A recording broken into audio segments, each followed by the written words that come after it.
moment, you'll hear James Stewart as the six-shooter, just one of the many fine programs brought to you each week on NBC. Tomorrow night, there's top comedy entertainment with The Bob Hope Show, The Phil Harris-Alice Faye Show, and Can You Top This with Senator Ford. Bob Hope delivers rapid-fire comedy routines, while Phil Harris and Alice Faye bring both mirth and music. It's a great Friday night lineup of comedy programs, all of them heard only on NBC. James Stewart as the six-shooter.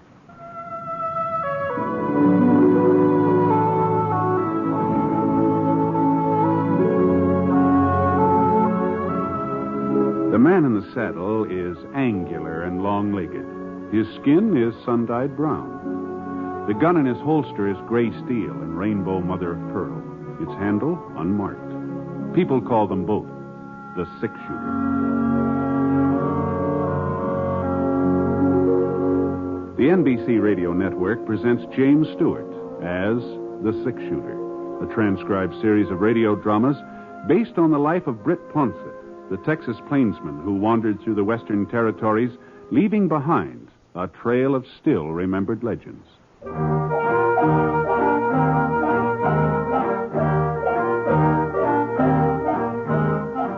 It was Friday morning when I got to Smoke Falls on my first trip to town in about 3 months. But Dad Foster needed a little extra money for feed, so he asked me to drive about a dozen of his heifers in and sell them at Saturday's auction. Well, I turned the cattle over to Brad McLean. He was the auctioneer. And then, seeing as about noontime, I wandered into Windy Night's Cafe. Windy's food was real good, too. Corned beef and cabbage, boiled potatoes, rice pudding for dessert. Real tasty. There was only one drawback to eating there. Windy. And then Ed Burt. He's a marshal now, Britt. But I guess you knew that, didn't you? Well, as a matter of fact, I didn't. Oh, sure. He was elected last July. 102 votes was cast. 102. Well, that's the biggest election we've ever had in this town. The biggest in this part of the state, for all I know. Well, yes, huh? Well, unless you count Fort Lyons. And over there, they ain't very particular who they let vote. Why, I hear tell there was a drummer passing through the town last election day, and they just drug him right off to the polls. Don't say. Yeah, I'll just bet you, if there was to be an honest census, we'd show up with a good 20 more people in Fort Lyons. Let me show. Well, it sure was a fine meal, Wendy. Now, where do you think you're going, Britt? You ain't let me tell you about Marshal Burt finding Seth Quincy's body. Huh? Well, what did you think I was leading up to? Well, I didn't exactly know. Yeah, a week ago last Monday. That's when it happened. Oh. The reason I remember so plain is, along about 10 o'clock in the morning, it started to thunder, and I said to Mrs. Coombs, I run into her coming down Main Street. I said, Miss Coombs, I said, don't let that thunder fool you. It ain't going to rain the first week in September. No, sir. I lived around here for 17 years, and it ain't never rained after the 25th of August. That's what I said. Yeah. Well, now, what about Mr. Quincy? Well, I was coming to that, Brett. Can't you give a body a minute? Oh, sure, Wendy. Now, where was I? Oh, yes. Well, he was lying on the floor of his parlor when Marshal Burt come in. They say the place looked like he'd put up quite a fight, too. Broken furniture and glassware all over the place. I see. A slug in his chest, that's what killed him. Shooting must have been around 11 o'clock that morning. That's so. Yeah, leastwise, that's when Mrs. Henderson said she heard what sounded like a shot. You know the Hendersons, Britt. Live right over in the road there, just down the road a bit from Seth Quincy's ranch, you know? Yeah, sure, I know. Clyde Henderson. He's that short, red-haired fellow who married Sarah Watkins. I said I knew him, Wendy. Well, there's no need to take my head off. I'm just trying to give you the facts. Oh, I'm sorry. You go ahead. Give me the facts. Well, let's see. Where was I? Well, that's the trouble. Somebody interrupts you, and you lose your whole train of thought. Oh, yeah. About Seth Quincy. Well, I guess that's all there is to tell. A trial was last Monday. The trial? Sure. Pete Kellgren, the fellow that killed him. Pete Kellgren? What's the matter with you, Britt? Ain't you listening to me? What?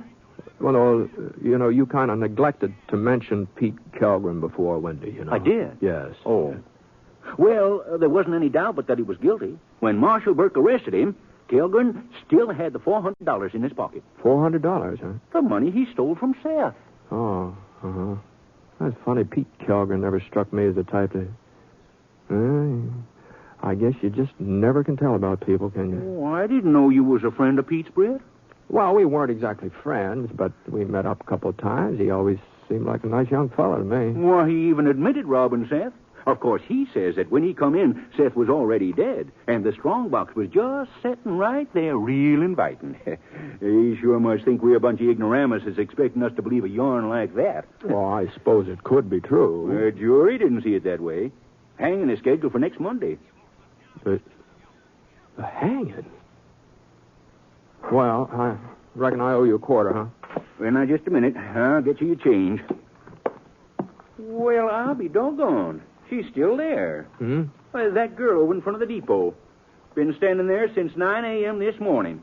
Come in on the express from Fort Lyon. Oh. I guess she's waiting for somebody to meet her. Funny. I ain't heard of nobody expecting visitors. And I usually get wind of a thing like that. Yeah, I imagine you do. Yeah. Well, here's your change, Britt. Thanks a lot. No mention it. I'll be seeing you, Wendy. You're going to be in town for a while, ain't you? No, I'm heading back to Foster Ranch tomorrow. Oh, that's a shame. You'll miss the hanging. Mm-hmm. Well, I reckon I can do without it. So long.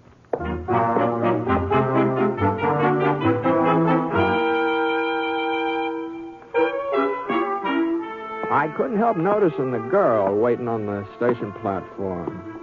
She's young, not more than 20 or so. Pretty, too. With straw-colored hair that was sort of fixed up in braids across the top of her head. Real pretty.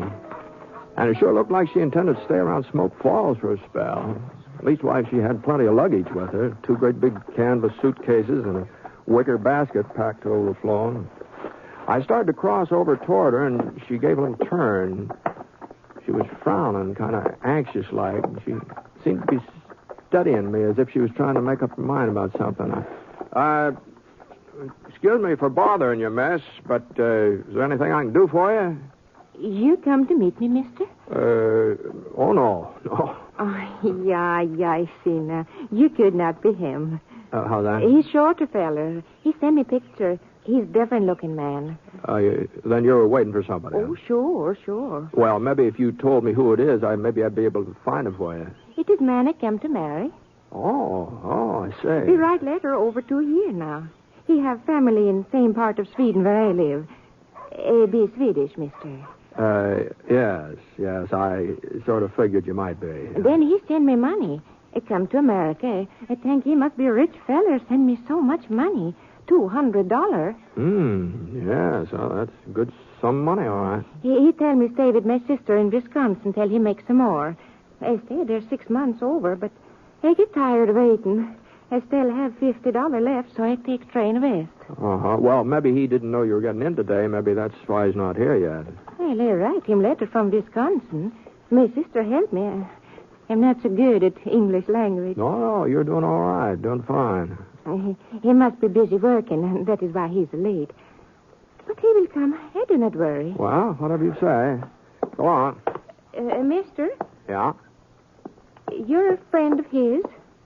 Well, I don't know. You didn't tell me his name. Oh, I am a very foolish person. I not use my brains. It is a Peter. Peter? Yeah, Peter Kelbrin. You have heard of him? Why, yes, I've heard of him. You do not see him anywhere today? No, I haven't seen him. Thank you, just the same. Yeah, mister? I didn't tell you my name either. It's Ponset, Britt Ponset.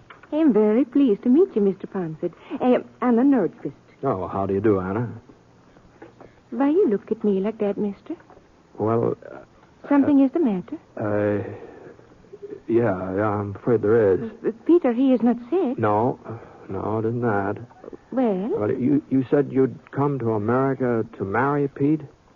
Yeah, sure. But you don't know him very well, do you? Over 2 years, we write letters. Oh, yes, but I mean, with you letters... think I cannot love a man I never meet? No, not necessarily. I know Peter just the same as if we meet 100 times. We tell each other everything in letters. Maybe so, but Yeah, I see what it is you think. Oh?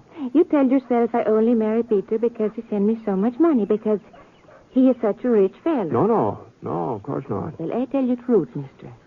I marry him because I love him. I never see him, But I love him. There's no other reason. Uh-huh. Yeah, well, of course, Anna. So why don't you come over to the cafe and have a cup of coffee? Oh, huh? it's very kind of you, but I must be here when Peter comes. Well, I'm afraid Pete isn't coming. I do not understand. No, I'm awful sorry to tell you about this, but, well, he's in jail. In jail? Yeah. You mean police arrest him? Well, it was the marshal. Amounts about the same thing. What did Peter do? Oh, sure, I know. He's scared to meet me, so he has too much to drink, yeah? No, Anna. It's a lot more serious than that. Tell me, mister. Well, the folks say that he killed a man last week. Peter killed a man? Yeah, it sure looks that way. No, it could not be. He's fine, good feller. Yes, well, I guess you're bound to think that, Anna, but... They make big mistake. I tell them so. They let my Peter go. Where is Jay? No, I wouldn't do Please, that. mister, where is Jay? Well, it's just around the corner there, but I don't think Thank you very much. No, here, let me give you a hand with those I things. can manage. I can carry suitcase. Ever confirm I'm plenty strong. Now, listen, Anna, I'm afraid the marshal Goodbye, will... mister. You come to wedding, yeah? Oh, sure. Well, good luck.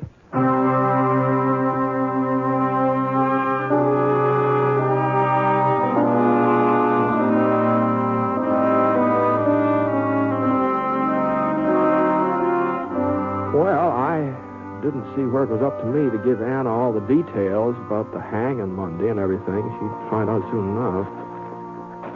Sure was a tough break, though, after coming all this distance and marrying a man she'd never seen. Well, I strolled around town for an hour or so, and then I headed over to George Billings' house where I'd left my things. I was planning to spend the night with George and his wife, Ellen. They offered me the use of the spare room.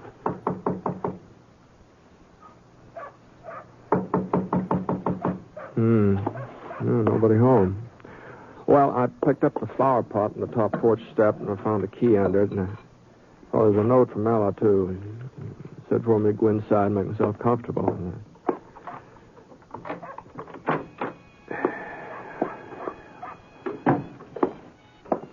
There was a copy of the Smoke Falls Weekly Gazette on the hall table. I skimmed through it for a couple of minutes.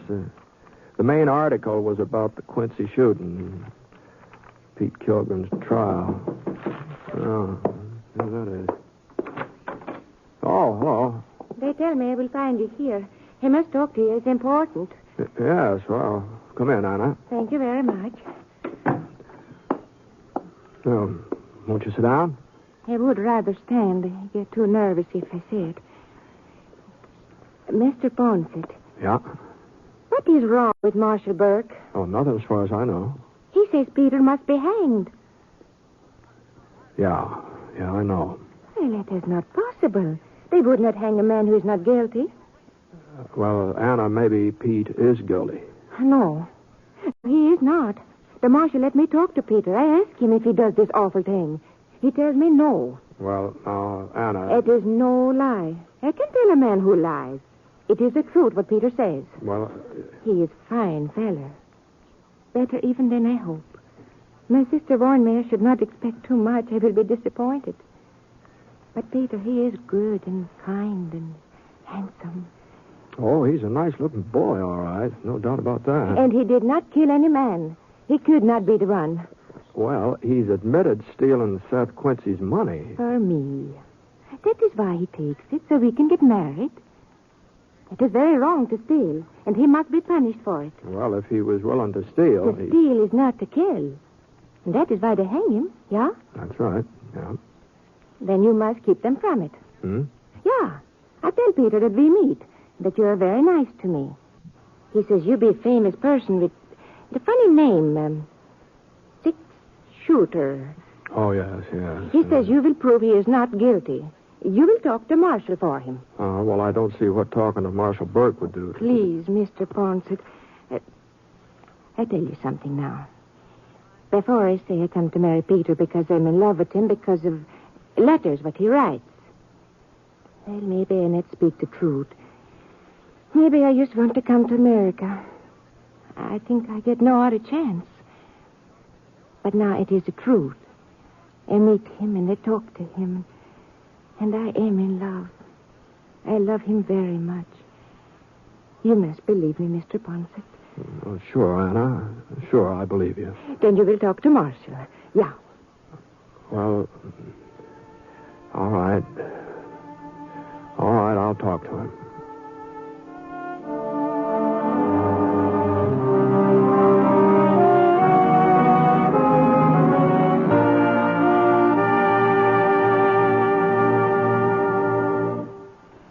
You are listening to The Six-Shooter, starring James Stewart as Britt Ponset, the Texas cowpoke whose name has become legend throughout the West.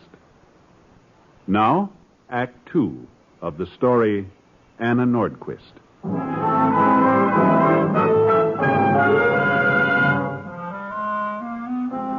I left Anna at the hotel. I went over to see Ned Burke. His office was in the front part of the jail where they were keeping Pete Kilgren. Ned had only been marshaled for a few months, but he'd had a couple of years' deputy experience, so he knew the job. And he was sort of a man that usually made a good marshal, too. He's quiet, not looking for trouble, but able to take care of it when the time came.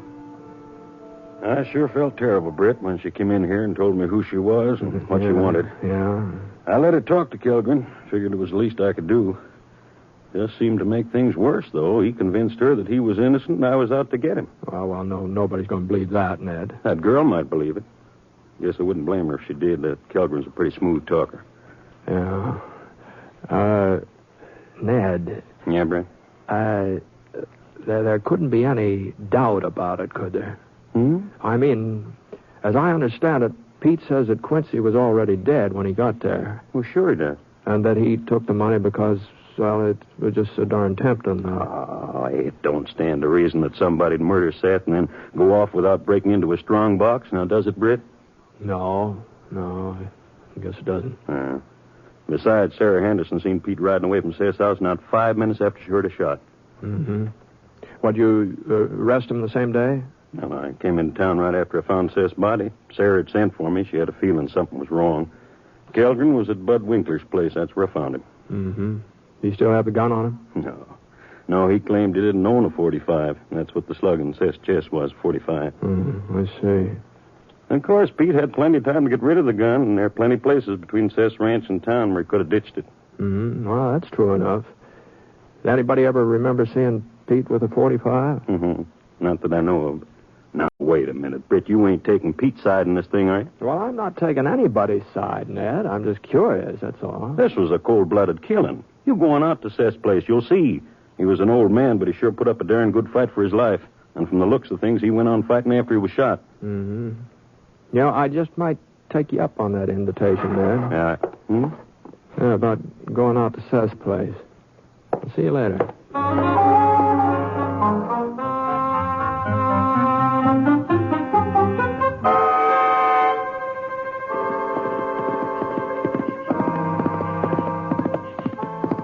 It was getting on toward dusk when I reached Seth Quincy's ranch. Whoa, boy. Whoa, Scar. Whoa.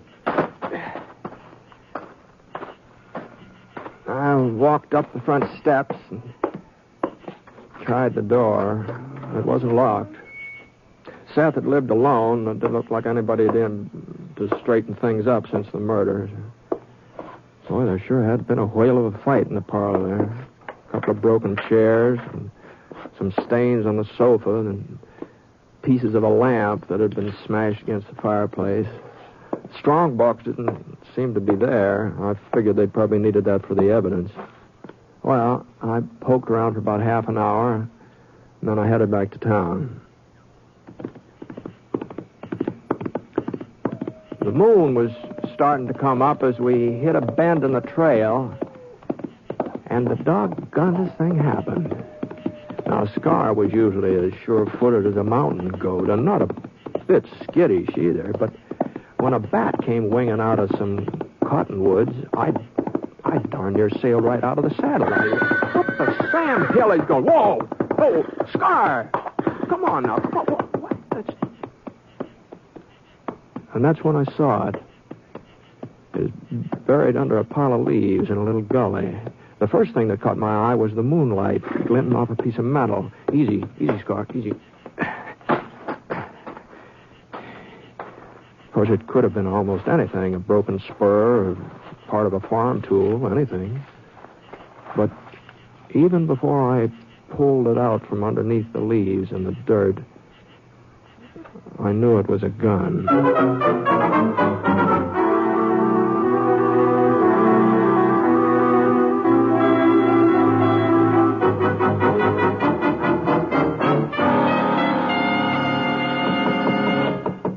Yeah, who's there? It's me, Britt Ponset. Oh, just a minute. I think you never come, Mr. Ponset. I get so worried. Well, I'm sorry it took me so long. Well, it does not matter now that you're here. You talked to Marshal Burke. Yeah, I talked to him. And you tell him Peter did not kill this man. You tell him Peter is not guilty.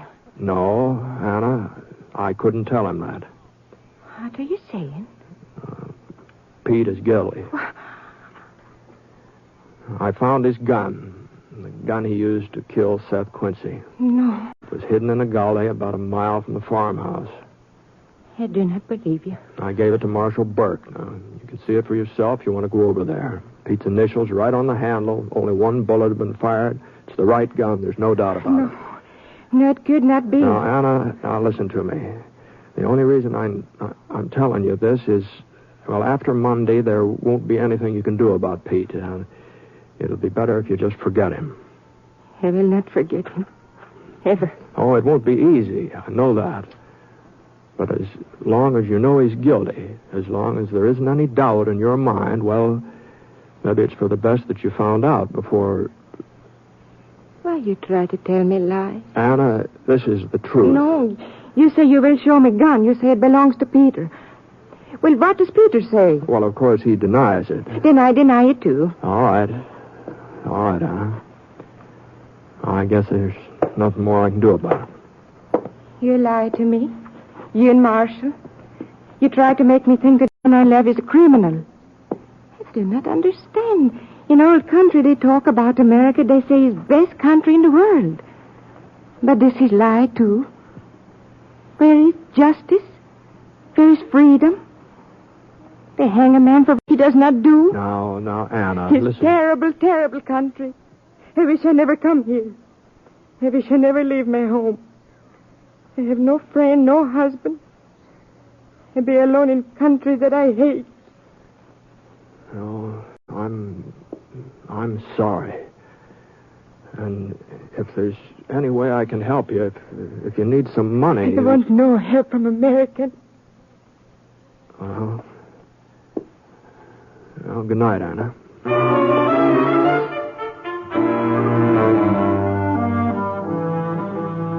The light was still on in the marshal's office, so I stopped off and I asked Ned if I could go and have a little talk with Pete. He didn't seem to think it'd do much good, and to tell you the truth, I didn't think so either, but, well, I couldn't see it'd do any harm to try, so... Pete was a tall, stringy man, about 25 or so, tow-headed with a yellow mustache, kind of a pointed chin. All right, Britt, I'll leave you here. When you want out, just give me a yell. Thanks, Ned. Sure am popular today, ain't I, Britt? Yeah, I guess you might call it that, Pete. Well? Well, I thought maybe by now you'd feel like coming out with the truth. I told you the truth before. I've never seen that gun my whole life. I ain't the only man with those initials, am I? Besides, what's the difference if I'm going to be hung anyway? Well, the difference is Anna. Anna? She believes you, Pete. She believes you're innocent. And as long as you go on saying so, she's going to keep on believing it. Even after... It's kind of nice to have somebody believe in you, Britt. Nobody else does. Now, Pete, you weren't railroaded. You had a fair judge and a fair trial, but Anna doesn't realize that. She's young, she's upset, and she's in a strange country. She wanted to come here pretty bad. Had a lot of dreams about this country, and now those dreams are turning sour. Maybe it's a good thing she woke up. Well, I just don't happen to agree with you on that. I think this is a pretty good place to live. But Anna won't find that out, not if she goes on feeling this way. Well, what do you expect me to do? Confess to murdering Seth Quincy just so Anna can appreciate the good old USA? You ask me, this country ain't so hot anyway. Mm-hmm. Well, there are a lot of folks who'd put up pretty good argument about that. Your own father is one of them. You're just wasting your breath. Yeah, I guess I am. Any man who'd kill Seth Quincy in cold blood the way you did... It wasn't cold blood. I didn't even... Go on, Pete. All right, but I ain't telling you this because of... Well, I don't even know why I'm telling you. I needed money for Anna so we could get married. I wanted to make a good showing like I told her in the letters I wrote her. Everybody said Seth had plenty of cash, that he wouldn't put none of it in the bank because he'd had a fight with Mr. Putnam, and he kept it all in that strong box. I thought he'd gone to town. I never figured he'd come back and catch me while I was robbing him. I tried to hold him off with my gun, but he just kept coming. I had to fire. Even then, he didn't stop. Not until... Well... Pete. What do you want now? I want you to tell this to Anna. You can tell her. I'm afraid that wouldn't do any good. She's real pretty, ain't she? I never figured on her being so pretty. Sure was surprised. Yeah? I've been writing her for the last 2 years. It's Pa's idea.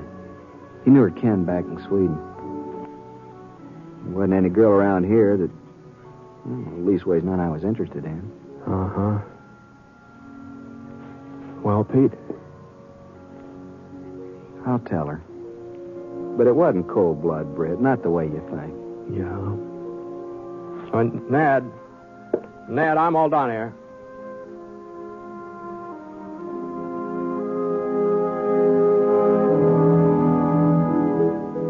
Well, Pete finally explained things to Anna, and I guess she saw what had happened in kind of a different light, maybe. Anyway, she stayed on in Smoke Falls, and last time I was through there, she was working over in Windy Nights Cafe. She changed some, too. The way she wore her hair, the way she dressed. But she was still just pretty as a picture, huh, George? And you know something? Windy had changed. He wasn't talking so much. Folks said that was Ann's doing. That she'd asked him to simmer down a bit. Well, sir, if she was able to get Windy to stop talking even for a couple of minutes, if she had that much influence on him, well, you never know, do you?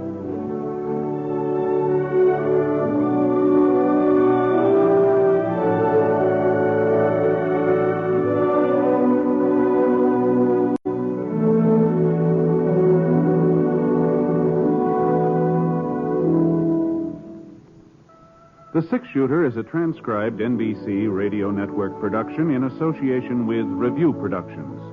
It is written by Frank Burt and is based on a character created by him. Mr. Stewart may currently be seen in the Universal International picture The Glenn Miller Story. Others in the cast were Lillian Buyeff, Bill Johnstone, Lou Merrill, and Harry Killer Bartell. Special music for this program was by Basil Adlam, and the entire production is under the direction of Jack Johnstone. All characters and incidents were fictitious, and any resemblance to actual characters or incidents is purely coincidental. Oh, yes, and by the way, you'll be interested in knowing that the Six-Shooter has been chosen for broadcast to our men overseas through the facilities of the Armed Forces Radio Service. This is Hal Gibney speaking. Hearing Time brings you the Senate committee hearings tonight on the NBC Radio Network.